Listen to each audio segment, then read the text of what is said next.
Allora, marcia! Anche voi vi parla di un luogo storico in Contea, descoperto nel 1903.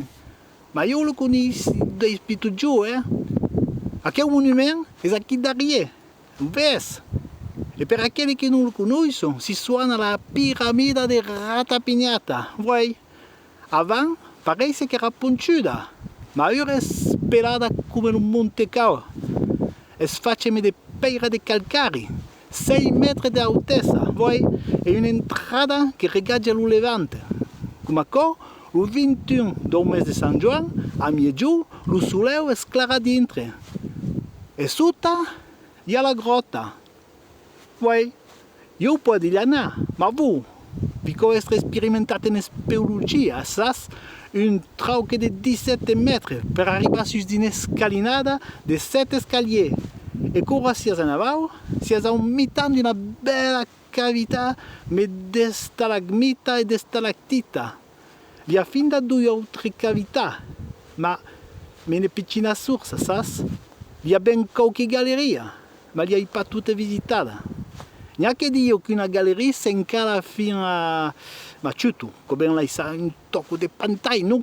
Oh, allora, che è che faccia quella piramide, Può dire che di giorno in sera hanno svisato. Gli egiziani, di qualche Nefertiti passa per qui, gli romani per far revenire l'aiga simie, gli templier per scontare un tesoro, Alibaba per scontare le dorure dei 40 rubaire. Sai un baudo di fare con, per far venire i turisti per visitare la grotta. Io voglio dire una cosa, e scagliura si fa pettare un buon pan bagnato e un gotto di ruggio e pantaglia un co di mai, ma lo rispetto che merita che è un monumento.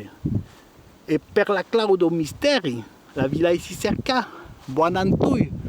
Se volete vi fa un po' vedere, venite meglio.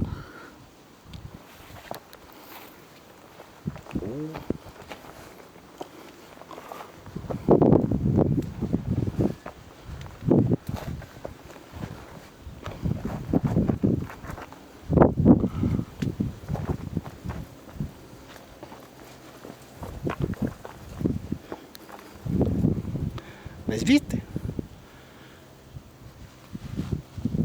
Allez, buona,